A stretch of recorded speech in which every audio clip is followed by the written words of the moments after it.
நான் இரவு என் மனைவியுடன் உங்க வீட்டில் தங்க வருகிறேன் என்று தன் நண்பனுக்கு தொலைபேசியில் தகவல் சொன்னான்.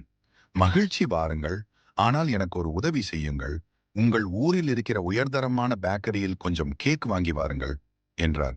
எதற்காக என்று இந்த நண்பர் கேட்க, என் மகன் தேர்வில் வெற்றி பெற்றிருக்கின்றான். ஷர்பிரைசாக் அவனை மகிழ்ச்சியில் ஆழ்த்தும் விதமாக கொண்டாட விரும்புகிறேன். என்னால் இப்பொழுது வெளியே செல்ல முடியாது. ஆகையால் நீங்கள் ஊரிலிருந்து வாங்கி வாருங்கள் என்றார்.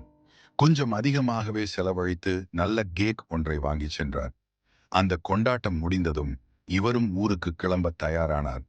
கேக்கின் விலை என்ன என்று கேட்டு நண்பன் அதற்குண்டான தொகையை கொடுப்பான் என்று எதிர்பார்த்தார்.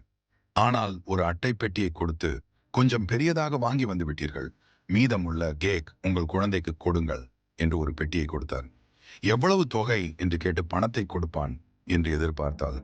மீதத்தை நம் தலையில் கட்டிவிட்டானே என்று ஊருக்கு திரும்பும் வழியில் மனைவியிடம் தன் நண்பனை பேசிக்கொண்டே வந்தார். விடுங்கள், அவர் ஒருவேளை மறந்திருக்கலாம், அல்லது நாளை மறுநாள் அனுப்பிவிடலாம் என்று நினைத்திருக்கலாம் என்றார் மனைவி. இருந்தாலும் அவரால் அதை பொறுத்துக் கொள்ள முடியவில்லை. வீட்டிற்கு வந்து அந்த அட்டை பெட்டியை திறந்து பார்த்தபோது அதில் கேக்குடன் பணமும் ஒரு கடிதமும் இருந்தது. அந்த கடிதத்தில், நண்பா, என்னுடைய பேச்சை மதித்து நீ என் மகனுக்காக கேக் வாங்கி வந்தாய். தொகை எவ்வளவு என்று கேட்டு அதை திரும்ப கொடுத்து உன்னை தர்ம சங்கடத்தில் ஆழ்த்த விரும்பவில்லை. நீ வாங்க மாட்டாய் என்று எனக்கு தெரியும். எனவே இந்த பெட்டியில் வைத்து அனுப்பி வைக்கிறேன். தயவு செய்து இதை எடுத்துக்கொள் என்றிருந்தது. அதை படித்தவுடன் அவரை கன்னத்தில் அறைந்தது போலிருந்தது. அவனை பற்றி எவ்வளவு தவறாக நினைத்து விட்டோம். ஆனால் அவன் நம்மை பற்றி எவ்வளவு உயர்வாக கருதுகிறான் என்று வேதனை அடைந்தார்.